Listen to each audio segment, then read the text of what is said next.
Selamat sore ibu-ibu, selamat berjumpa kembali. Puji Tuhan kalau kita boleh ada sebagaimana kita ada. Kita percaya ini semua karena kemurahan Tuhan.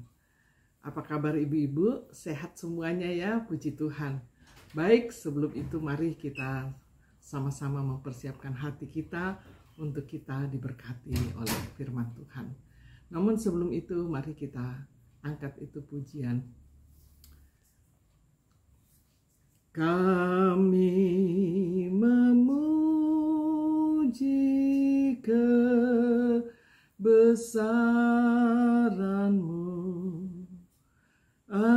ajaib Tuhan, ajaib Tuhan. Kami memuji kebesaran-Mu,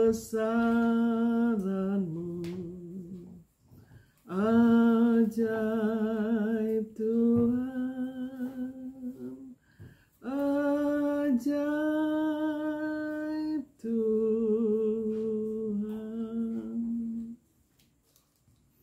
Segala puji dan hormat hanya bagi-Mu ya Tuhan. Sungguh Engkau ajaib bagi kami Bapa. Kami boleh menikmati penyertaan dan kasih setia Tuhan di dalam kehidupan kami. Sehingga kami boleh ada sebagaimana kami ada saat ini. Satu berkat dan anugerah-Mu yang luar biasa menyertai kami. Dan saat ini Tuhan kembali kami hendak beribadah. Kami mau lagi mendengar firman-Mu Bapa. Biarlah firman-Mu itu menjadi berkat bagi kami semua. Dan jamahlah kami, biarlah Allah Roh Kudus mengurapi kami semua Tuhan. Sehingga Tuhan Yesus kami diberkati oleh Engkau. Dan kami boleh mengerti akan kehendak daripada-Mu Bapa. Terima kasih Tuhan, sucikan dan kuduskan kami. Supaya kami layak dan berkenan ada di hadirat Tuhan. Terima kasih Bapa, dan kami buka ibadah ini hanya di dalam nama Tuhan Yesus Kristus. Haleluya. Amin. Puji Tuhan. Ibu-ibu, kita ketahui bahwa besok adalah hari Paskah, di mana hari kematian, kita merayakan hari kematian dan kebangkitan daripada Tuhan kita Yesus Kristus. Sebab itu mari kita buka di dalam Galatia 3 ayatnya yang ke-13. Galatia 3 ayatnya yang ke-13. Kristus telah menebus kita dari hukum Taurat dengan jalan menjadi kutuk karena kita, sebab ada tertulis, terkutuklah orang yang digantung pada kayu salib. Puji Tuhan. Saudara yang terkasih di dalam Tuhan kita Yesus Kristus, kita tahu bahwa Yesus mati untuk menebus segala dosa-dosa saudara dan saya. Dan firman Tuhan ini katakan Kristus telah menebus kita dari kutuk hukum Taurat dengan jalan menjadi kutuk karena kita. Sebab ada tertulis, terkutuklah orang yang digantung pada kayu salib. Saudara, kita ketahui bahwa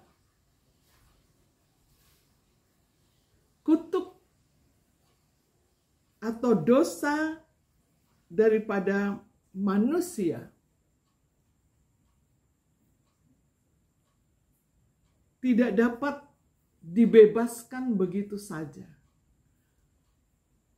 Atau kita tahu bahwa Adam dan Hawa sudah berbuat dosa. Dan dosa asal itu pun turun kepada manusia. Bahkan juga Tuhan memberikan perintah-perintahnya kepada bangsa Israel. Agar apa? Agar mereka datang beribadah kepada Tuhan. Dan kita juga tahu bahwa Tuhan memberikan hukum Taurat kepada Musa, ya, yang untuk disampaikan kepada bangsa Israel agar mereka melakukan hukum Taurat itu. Saudara yang terkasih di dalam Tuhan kita Yesus Kristus, sebab Yesus mati di kayu salib untuk membebaskan manusia dari kutuk hukum Taurat. Sebab apa? Sebab tidak ada manusia yang sanggup melakukannya. Tetapi Yesus dengan kasih karunia-Nya, Dia rela memberikan dirinya. Dia rela memberikan dirinya untuk disalib, untuk menderita, untuk membebaskan manusia dari kutuk hukum Taurat akibat dosa-dosa. Sebab tidak ada manusia yang mampu untuk menjalankan hukum Taurat. Hukum Taurat itu, saudara, kalau orang berdosa, ya mereka langsung harus mempersembahkan korban tebus salah. Bahkan juga dikatakan kalau matanya berdosa atau melihat sesuatu yang salah, mata ganti mata atau gigi ganti gigi. Dan itu sangat berat untuk dilakukan oleh manusia. Sebab itu di ayat yang ke-12 dikatakan, tetapi dasar hukum Taurat bukanlah iman, melainkan siapa yang melakukannya akan hidup karenanya. Sebagaimana kita yang sudah ditebus oleh darah Yesus Kristus, kita sudah menjadi umat pilihannya, umat ketebusannya, kita hidup bukan lagi karena hukum Taurat, tetapi karena iman. Karena iman kita kepada Kristus. Sehingga Yesus rela mati menderita, menanggung segala kutuk hukum Taurat yang mestinya manusia menerima hukuman itu.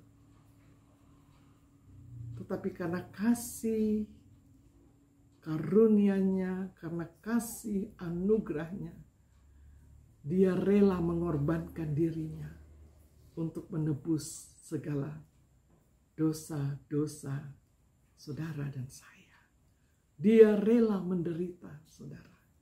Sebab itu mari kita lihat di dalam Yesaya 53 ayatnya yang ke-3. Yesaya 53 ayatnya yang ke-3, di sini dikatakan bahwa ia dihina dan dihindari orang. Ia dihina dan dihindari orang. Seorang yang penuh kesengsaraan dan yang biasa menderita kesakitan. Ia sangat dihina sehingga orang menutup mukanya terhadap dia. Dan bagi kita pun dia tidak masuk hitungan. Ya, kita tahu ketika Yesus disalib, banyak orang yang membenci dia. Bahkan imam-imam, ahli-ahli Taurat tidak menyenanginya. Ya, bahkan ada orang yang melempar, berteriak-teriak untuk dia digantung. Dan penderitaan ini yang dilakukan oleh Yesus. Dia merelakan dirinya untuk menderita.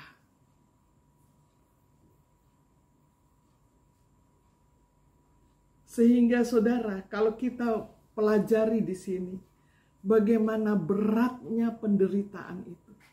Kalau kita bayangkan kita sebagai manusia, dihina, dihindari orang, ya, Kalau orang sampai menghina dengan kata-kata yang mungkin tidak menyenangkan, atau mungkin mau bertemu muka saja dia menghindar, itu sudah sangat menyakitkan, ya. Tetapi Yesus dia mau menerima hal itu demi kasihnya kepada manusia. Dia rela berkorban. Dan di sini tetapi sesungguhnya di ayat yang keempat, penyakit kitalah yang ditanggungnya dan kesengsaraan kita yang dipikulnya, padahal kita mengira dia kena tulah. Atau dipukul dan ditindas Allah. Ada banyak orang yang mengira bahwa ya itu dia harus menderita. Tetapi sesungguhnya di saat dia menderita pun dia memberkati. Di saat dia menderita dia memberkati, saudara. Sebab di sini dikatakan tetapi sesungguhnya penyakit kitalah yang ditanggungnya dan kesengsaraan kita yang dipikulnya. Padahal kita mengira dia kena tulah, dipukul dan dihindari Allah. Tetapi dia tertikam oleh karena pemberontakan kita. Ganjaran yang mendatangkan keselamatan bagi kita ditimpakan kepadanya. Ya. Akibat dosa-dosa manusia. Akibat dosa-dosa manusia yang seharusnya manusia dihukum. Ditanggungkannya kepada dia. Oh, haleluya. Luar biasa, saudara. Pengorbanan Tuhan di kayu salib.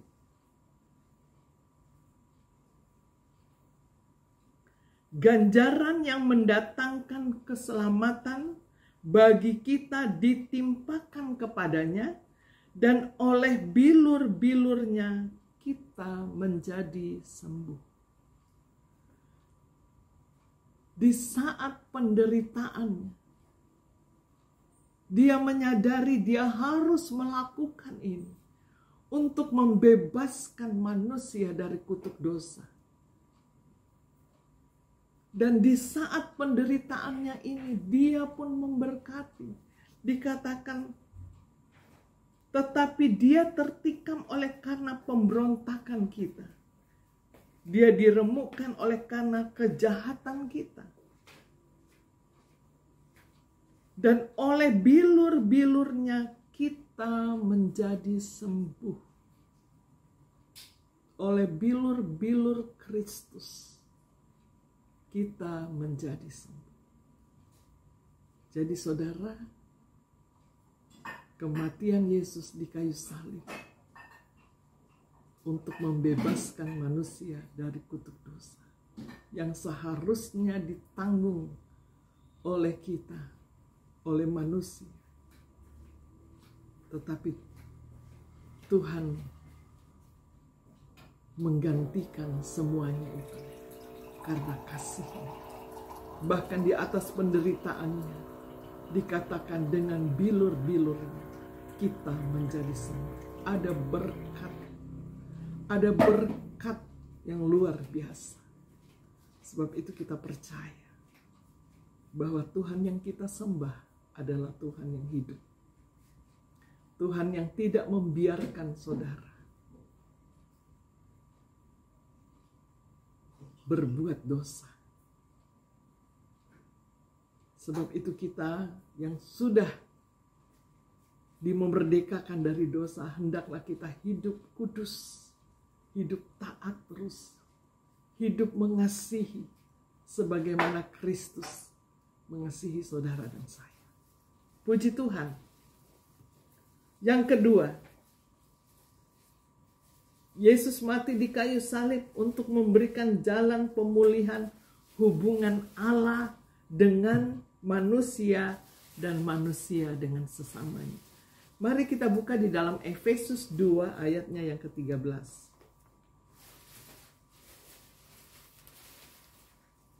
Efesus 2 ayatnya yang ke-13.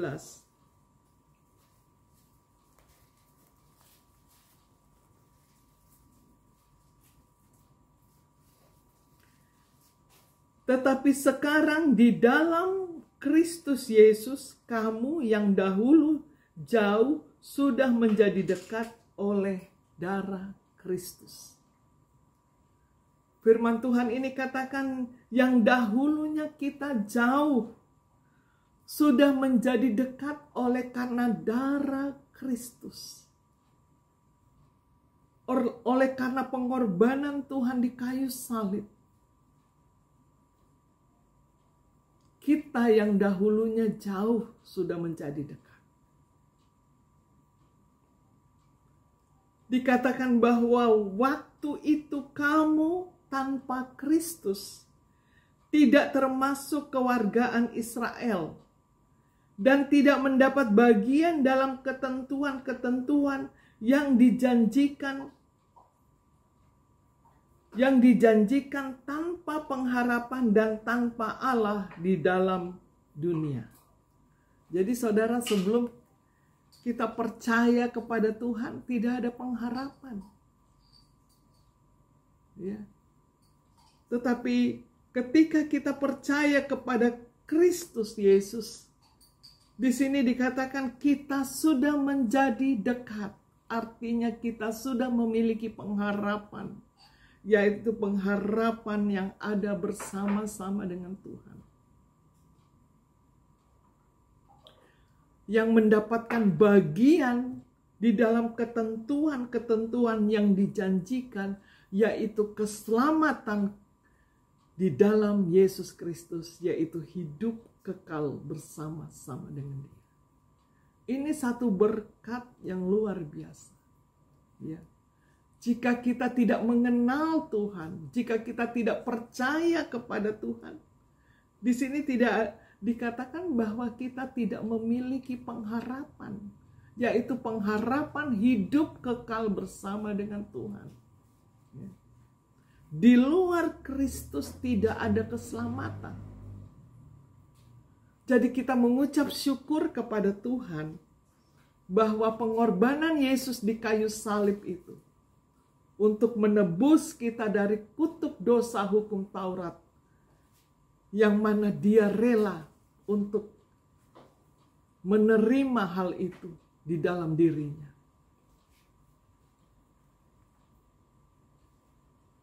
Yang dikatakan yang dahulu jauh sudah menjadi dekat. Artinya apa, saudara? Sudah tidak ada lagi pembatas antara kita dengan Tuhan. Memang kita nggak lihat Tuhan secara fisik. Ketika kita mau mendekat dengan Dia, kita mau datang, lihat Tuhan dekat dengan kita. Tetapi di dalam doa, pujian, dan penyembahan kita kepada Tuhan, lewat jamahan Allah Roh Kudus, kita menjadi dekat. Sebab itu saudara, seringkali kalau kita datang berdoa sungguh-sungguh, kita rasakan hadirat Allah. Kita rasakan Tuhan hadir. Kita rasakan seolah-olah Tuhan ada bersama dengan kita. Dan itulah yang dikatakan bahwa yang dahulu jauh kita sudah menjadi dekat. Karena Dialah damai sejahtera kita yang telah mempersatukan kedua pihak dan yang telah merubuhkan tembok pemisah, yaitu perseteruan. Ya. Dosa memisahkan kita dengan Tuhan. Kita baca di dalam Yesaya 59 dikatakan bahwa dosalah yang memisahkan kita daripada Tuhan. Mari kita baca Yesaya supaya lebih jelas ya.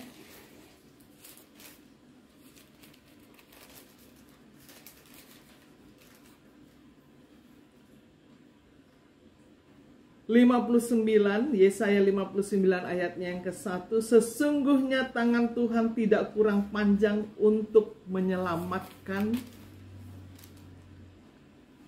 dan pendengarannya tidak kurang tajam untuk mendengar. Tetapi yang merupakan pemisah antara kamu dan Allahmu ialah segala kejahatanmu. Dan yang membuat dia menyembunyikan diri terhadap kamu sehingga ia tidak mendengar ialah segala dosamu. Tangan Tuhan tidak kurang panjang untuk menolong saudara dan saya. Ya. Pendengarannya tidak kurang tajam untuk mendengar segala seruan doa kita. Tetapi yang merupakan pemisah antara kamu dan Allahmu ialah segala kejahatan dan yang membuat dia menyembunyikan diri terhadap kamu sehingga ia tidak mendengar ialah segala dosa. Jadi dosa menjadi pemisah.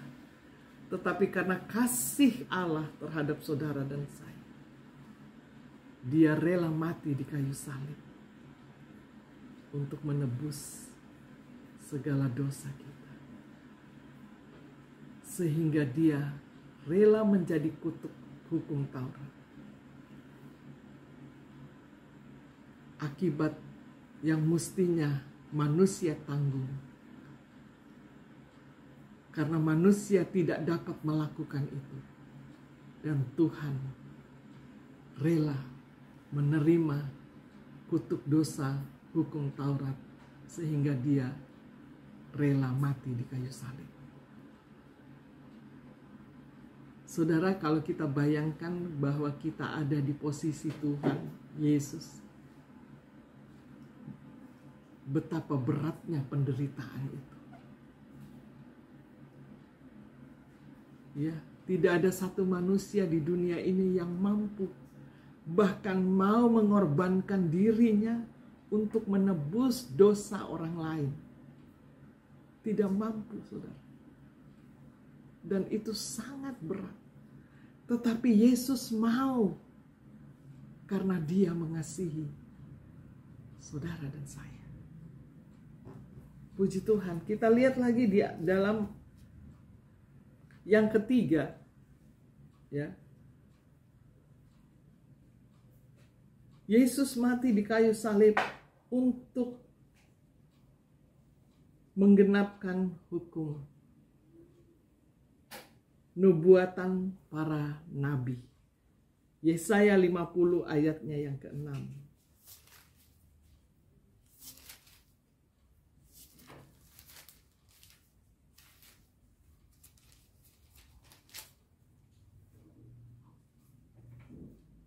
Aku memberi punggungku kepada orang-orang yang memukul aku, dan pipiku kepada orang-orang yang mencabut janggutku. Aku tidak menyembunyikan mukaku ketika aku dinodai dan diludahi. Jadi saudara, bagaimana beratnya penderitaan Yesus di kayu salib. Di sini dikatakan, aku memberi punggungku kepada orang-orang yang memukul aku. Ya. Kalau kita lihat penderitaan Tuhan Yesus, ya, ketika dia disalib, ada banyak orang yang menghina, bahkan mencambuk sampai dagingnya terpisah, terangkat. Itu satu, kalau kita bisa bayangkan saudara, bagaimana sakitnya. Tetapi Yesus, tetapi Tuhan kita itu luar biasa. Dia katakan, dan aku tidak memberontak. di saat dia dipukul, di saat dia dicambuk, justru dia memberikan punggungnya.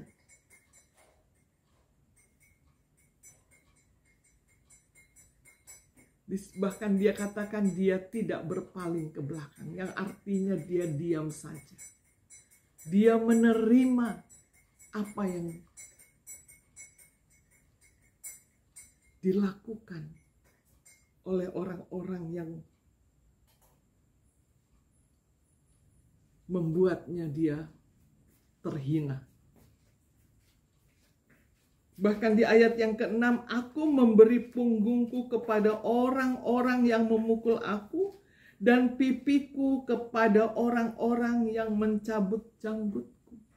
Dia kasih badannya, saudara. Dia kasih punggungnya.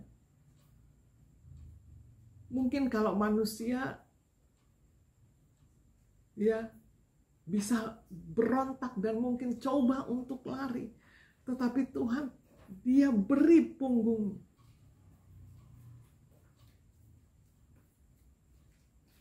Aku tidak menyembunyikan mukaku ketika aku dinodai dan diludahi. Saudara, kalau sampai diludahi itu, aduh, satu hal yang sangat menghina, ya, sangat menghina, dan itu berat sekali. Tetapi Tuhan diam. Dia menerima. Dia menerima apa yang dialaminya. Dikatakan, aku dinodai dan diludahi. Diludahi, saudara. Coba ada orang yang meludahi, rasanya aduh, sedih, ya. Benar-benar terhina.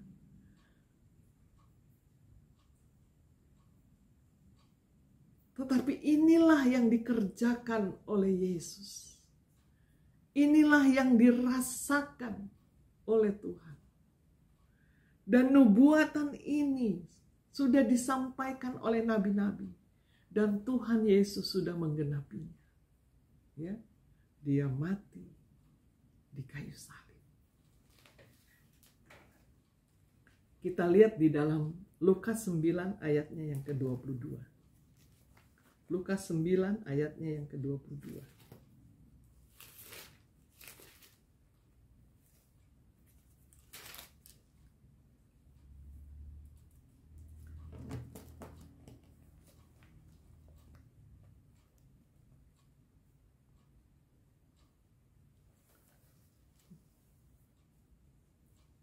Lukas 9 ayatnya yang ke-22. Ya. Dan Yesus berkata, anak manusia harus menanggung banyak dosa. Maaf, ini mata saya kurang jelas. Maaf, saya ulangi. Dan Yesus berkata, anak manusia harus menanggung banyak penderitaan dan ditolak oleh tua-tua, imam-imam kepala, dan ahli-ahli Taurat, lalu dibunuh dan dibangkitkan pada hari ketiga. Katanya kepada mereka, setiap orang yang mau mengikut aku, ia harus menyangkal dirinya, memikul salibnya setiap hari, dan mengikut aku. Jadi, mengikut Kristus, pikul salib. Ya. Ada banyak kali kita mungkin mengalami penderitaan. Ada banyak kali kita mengalami kesulitan, tantangan, pergumulan. Tetapi Tuhan katakan bahwa kepada mereka semua, setiap orang yang mau mengikut aku harus pikul salib. Ya, Tuhan Yesus pikul salib ketika dia mau disalib naik ke Golgota. sangat berat, saudara. Kalau kita bayangkan bagaimana kita mengimikul salib yang begitu berat, tidak mau. Sebab itu salib itu berbicara penderitaan. Salib itu berbicara juga pergumulan. Dan ini sudah dikerjakan, sudah dilakukan oleh Tuhan.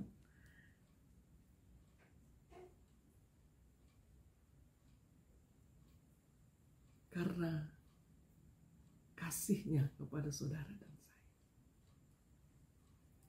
Tetapi dia mati, pada hari ketiga dia bangkit. Ya. Sebab itu kita bersyukur bahwa kita punya Tuhan yang hidup. Bukan Tuhan yang mati-mati, tetapi dia mati dan bangkit dan naik ke surga. Kita bersyukur bahwa kita punya Tuhan yang hidup. Pada hari ketiga, dia bangkit. Inilah satu hal yang perlu kita bangga sebagai anak-anak Tuhan, sebagai umat pilihan Allah, sebagai orang-orang yang percaya kepada Tuhan kita Yesus Kristus.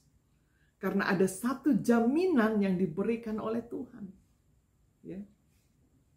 Bahwa dia mati dan bangkit. Artinya dia tidak mati-mati, tetapi dia mati, bangkit, dan hidup. Dan naik ke surga, dia ada di surga.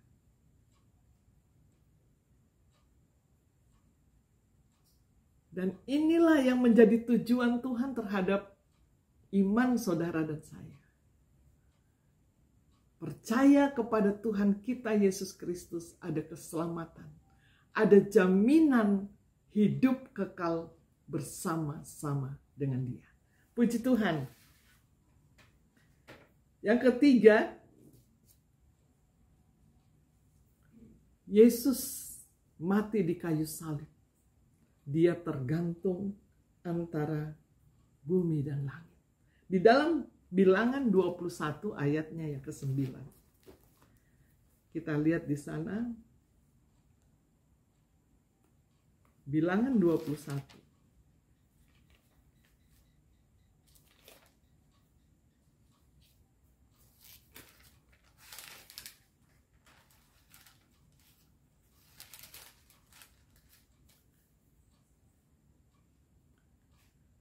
Bilangan 21 ayatnya yang ke-9, lalu Musa membuat ular tembaga dan menaruhnya pada sebuah tiang, maka jika seseorang dipagut ular dan ia memandang kepada ular tembaga itu, tetaplah ia hidup. Saudara yang terkasih di dalam Tuhan kita Yesus Kristus, kita tahu bangsa Israel ini dikeluarkan oleh Tuhan dari tanah Mesir. Saat mereka ada di padang gurun, ya, mereka tidak berhenti, selalu mengingat ke belakang, ya, bahwa mereka selalu mengatakan, oh di Mesir itu enak, mereka bisa makan enak, bisa makan daging, bisa makan buah, bisa makan segalanya yang enak-enak. Sekarang ada di padang gurun, bahkan tidak ada air, ya. Mereka bersungut-sungut, padahal mereka dipelihara oleh Tuhan. Tetapi begitulah bangsa ini, bangsa yang tidak bersyukur. Sehingga Tuhan memerintahkan ular-ular tedung untuk memagut mereka. Sehingga banyak yang mati, saudara. Dan saat itu, bangsa ini datang lagi kepada Musa, meminta tolong supaya Musa berdoa kepada Tuhan agar menjauhkan ular-ular tedung itu. Maka Tuhan memerintahkan Musa untuk membuat ular tembaga yang digantung di tiang, sehingga setiap bangsa ini dipagut ular, dia harus memandang kepada tiang tembaga itu sehingga mereka hidup. Ya. Ini menyatakan bahwa bangsa ini dididik oleh Tuhan agar dia memandang kepada Tuhan yang besar, Tuhan yang maha kuasa, Tuhan yang hidup. Mereka dikeluarkan untuk menerima berkat. Satu berkat yang luar biasa di tanah Kanaan. Bahkan di sana dikatakan berlimpah dengan susu madu. Berbicara tentang berkat rohani, berkat jasmani, berkat pemeliharaan, berkat keselamatan. Tetapi seringkali mereka bersungut-sungut, tidak mengucap syukur. Tetapi di sini Tuhan membuktikan ketika ular-ular tedung itu mematok mereka atau menggigit mereka, banyak yang mati. Tetapi ketika Musa diperintahkan oleh Tuhan untuk membuat ular tembaga dan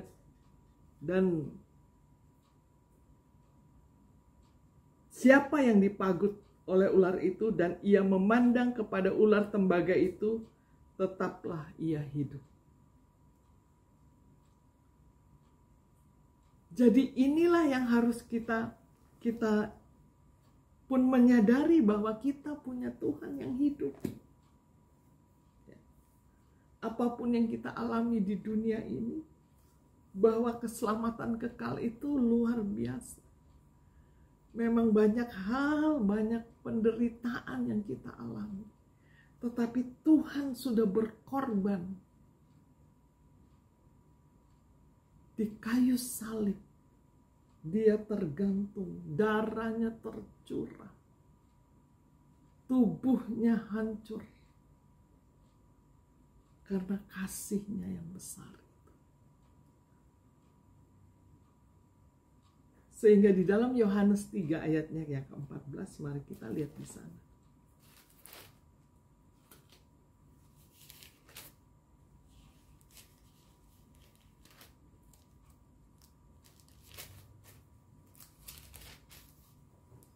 Yohanes 3 ayatnya yang ke-14. Dan semua seperti Musa meninggikan ular di padang gurun, demikian juga Anak Manusia harus ditinggikan.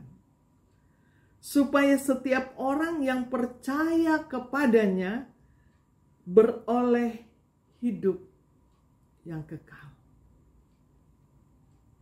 Jadi barang siapa yang percaya kepadanya yaitu kepada Kristus, Yesus, beroleh hidup yang kekal. Karena begitu besar kasih Allah akan dunia ini, sehingga ia telah mengaruniakan anaknya yang tunggal, supaya setiap orang yang percaya kepadanya tidak binasa, melainkan beroleh hidup yang kekal. Oh, luar biasa, saudara. Ya. Ini satu hal yang kita harus ingat ketika kita mengalami hal-hal yang buruk mungkin di dalam kehidupan kita. Ketika kita mengalami hal-hal yang sangat berat, mari kita memiliki iman yang besar, iman yang sungguh, bahwa pencobaan, masalah yang kita alami di dunia ini hanyalah sementara. Dan semuanya itu tidak melebihi kekuatan dan kemampuan daripada saudara dan saya. Dibandingkan penderitaan Yesus di kayu salib untuk menebus segala dosa saudara dan saya.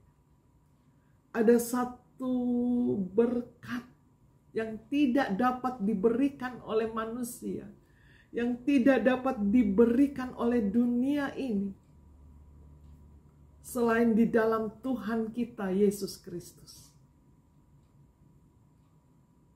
Sebagaimana saya katakan, kita harus bersyukur bahwa kita punya Tuhan yang hidup. Walaupun dia mengalami mati, tetapi pada hari ketiga dia bangkit dan naik ke surga. Artinya dia adalah Allah yang hidup.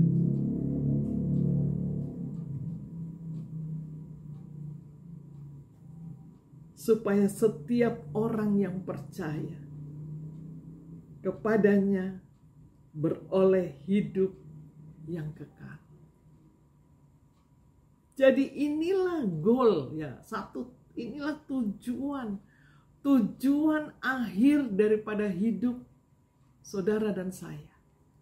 Untuk memiliki iman yang sungguh kepada Tuhan kita Yesus Kristus. Sebab dia adalah Tuhan. Ketika dia ada di dunia ini memang dia menjadi manusia 100%. Tetapi dia juga adalah roh adanya. Ketika dia mati, bangkit dan naik ke surga.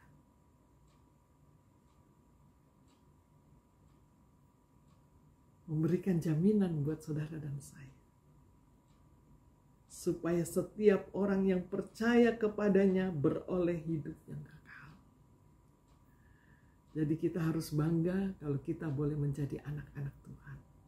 Ya. Kita bangga bahwa kita bisa dekat. Bisa merasakan bahwa Tuhan ada di dalam kehidupan saudara dan saya. Dia mendengar segala seru doa kita. Sebab dia hidup. Dan teristimewa lagi, kita punya jaminan, yaitu hidup kekal bersama-sama dengan Tuhan. Puji Tuhan, biarlah firman ini boleh menjadi berkat buat kehidupan saudara dan saya. Bahwa Yesus mati di kayu salib untuk menanggung segala kutuk dosa saudara dan saya. Yang mestinya manusia harus dihukum. Tetapi karena kasih, karunia, dan anugerahnya, dia telah menebus saudara dan saya. Sehingga kita memiliki iman, percaya kepadanya bahwa ada jaminan hidup kekal bersama-sama dengan Tuhan kita Yesus Kristus. Sebab itu saudara, biarlah kita tetap percaya. Apapun yang ada, apapun yang terjadi, jangan tinggalkan Tuhan. Ya. Hidup benar di hadapan Tuhan. Hidup kudus di hadapan Tuhan. Sebab itulah yang dikehendaki Tuhan. Dan pada akhirnya nanti, kemuliaan itu akan dinyatakan di dalam kehidupan saudara dan saya. Hidup kekal bersama dengan Tuhan kita Yesus Kristus. Puji Tuhan, biarlah firman ini boleh menjadi berkat bagi saudara dan saya. Mari sebelum itu kita berdoa. Oh, haleluya, haleluya, haleluya. Bapa di dalam surga, Bapa yang kami sembah di dalam nama Tuhan Yesus Kristus. Sungguh Engkau ajaib bagi kami ya Tuhan. Sungguh Engkau Allah yang mengasihi kami.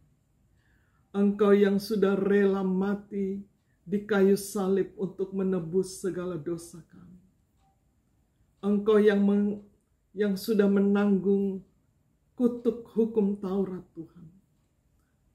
Di mana Tuhan manusia kami tidak sanggup untuk melakukannya.